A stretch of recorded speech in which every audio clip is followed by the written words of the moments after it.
Saudi আরবে জন্ম নিচ্ছে কোরআনে বর্ণিত জাহান্নামের বৃক্ষ জাক্কুম গাছ, যা দেখতে মারাত্মক, ভয়াবহ ও বিভৎস। সূরা আল ওয়াকিরার 52 নম্বর আয়াতে বলা হয়েছে, এই গাছের ফল হবে জাহান্নামবাসীদের জন্য খাদ্যস্বরূপ। ইসলামে স্কলাররা বলেছেন, এই খাবার মূলত জিনাকারী ব্যভিচারী স্ত্রী ও পুরুষদের খাওয়ানো হবে। তথ্য বলছে, মধ্যপ্রাচ্যের কিছু কিছু অঞ্চলে এই ফল জন্ম নিচ্ছে। যদিও ইসলামিক স্কলাররা বলছেন এটি জাহান্নামের ফল হওয়ায় দুনিয়ায় এটির অস্তিত্ব স্বাভাবিক নয়। তবে কেউ কেউ বলছে, সৌদি আরবে জন্ম নেওয়া এইসব বৃক্ষ কোরআনে বর্ণিত জাক্কুম না হলেও এ ফলটি জাক্কুম গাছের বিবরণের সাথে অনেকটাই মিলে যাচ্ছে।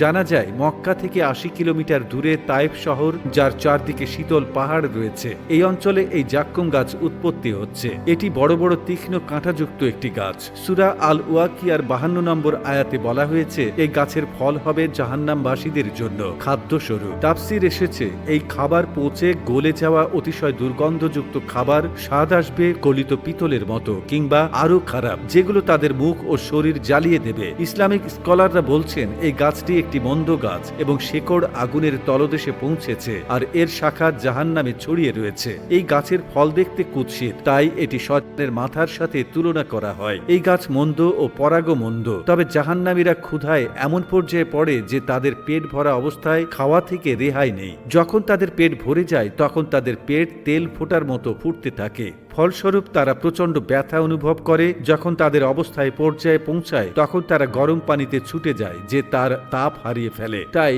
তারা তা থেকে উটের প্রাণীর মতো এমন রূপ আচরণ করে যে তাদের আক্রান্ত করে। কুরআনে বর্ণিত জাহান্নামের ফল জাক্কুম সম্পর্কে মহানবী সাল্লাল্লাহু আলাইহি ওয়াসাল্লামের হাদিসেও উঠে এসেছে গুরুত্বপূর্ণ তথ্য। এ ব্যাপারে হাদিসে এসেছে, আব্দুল্লাহ ইবনে আব্বাস রাহমাতুল্লাহি আলাইহি থেকে বর্ণিত, রাসূল সাল্লাল্লাহু আলাইহি ওয়াসাল্লাম এই আয়াতটি পাঠ করলেন, যার অর্থ, তোমরা আল্লাহকে ভয় করো আর মুসলিম না হয়ে মৃত্যুবরণ করো না। তারপর তিনি বললেন, যদি জাক্কুম ফল থেকে এক ফোঁটা রস পৃথিবীতে পতিত হয়, তাহলে পৃথিবীবাসীর সব জীবন উপকরণ নষ্ট করে দেবে। অতএব যে তা খাবে তার অবস্থা হয়ে যাবে করুণ। এদিকে জাহান্নামের ফল জাক্কুম সম্পর্কে সূরা আসাফাতে 62 থেকে 70 নম্বর আয়াতে আরো বলা হয়েছে, আপ্যায়নের জন্য এগুলো একদমই উত্তম না। নিশ্চয়ই আমি তা জালিমদের জন্য করে দিয়েছি পরীক্ষা। নিশ্চয়ই এই গাছটি জাহান্নামের তলদেশ থেকে বের হয়, ফল যেন শয়তানের মাথা। নিশ্চয়ই তারা তা খাবে এবং তা দিয়ে তাদের পেট ভর্তি করবে। তাদের জন্য থাকবে ফুটন্ত পানির মিশ্রণ, তারপর তাদের প্রত্যাবর্তন হবে জাহান্নামের গরম আগুনের শিখায়। নিশ্চয়ই এরা তাদের পিতৃপুরুষদের পথভ্রষ্ট পেয়েছিল, ফলে তারা তাদের প্রদর্শনে দ্রুত পেছনে ছুটছে।